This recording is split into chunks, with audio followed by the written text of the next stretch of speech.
everybody, it's Neil. Sorry about the lousy quality. Today I'm recording on my iPad because I'm going to be trying out some stuff with my phone, but this is the VICSEED car mount, and we're going to put this thing to the test and try it out in my BMW here. It's supposed to connect up to the vents, so I'm going to point you out to the vents, and we will just open it up. So this is it right here, and I'll open this up, and it comes with the mount here with the little ball catch, one that's pretty standard out there for things.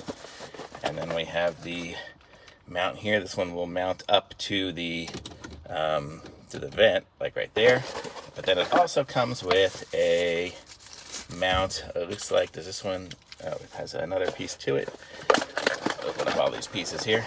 Okay, so it's got this, this here. So this would be I could stick it to the dashboard somewhere if I had a car with a dashboard. And then it's got the super sticky 3M tape on it. It looks like it comes with two of them, so I could take it from one car to another, and then this would connect up into it, and then it would have the ball sticking out there.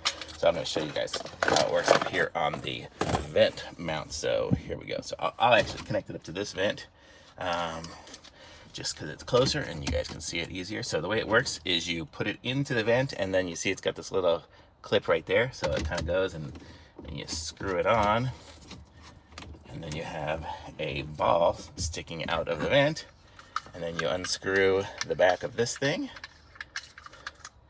and you can put it on there, and then you screw the back of it back on there. Super simple concept of it. And then you push the button on the back, opens it up.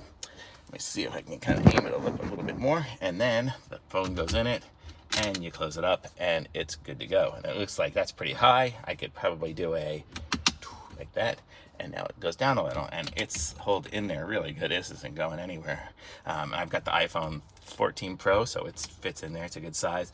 And then I guess if you want to take it out, you just push the button on the back and take it out, and you're good to go. And it's got a nice rubber back to it. So I have a case on mine, but if I didn't have a case, it would be very soft on it. And on the side, it's got these really soft little rubber nubs. So this one here, so it just holds on it right. Super premium phone holder. Really like it. This one is good. This one's by VICSEED. It was. It's even got the little name on there, and super easy. You saw how quick I put it on there. It took me like 20 seconds to put it on, so it's super easy to go. And so that's the way if I want it on the vent. I'm not going to stick it onto my dashboard because if you look at my dashboard, it's very rounded. I don't know where I'd even put it. Don't really have a need to put it up there because I can stick it on the vent. So that's it. I'm going to put a link to it in the description so you guys can pick one up for yourselves. Be sure to like this video, subscribe to my channel, and I'll be back with some other reviews soon. Thanks. Bye.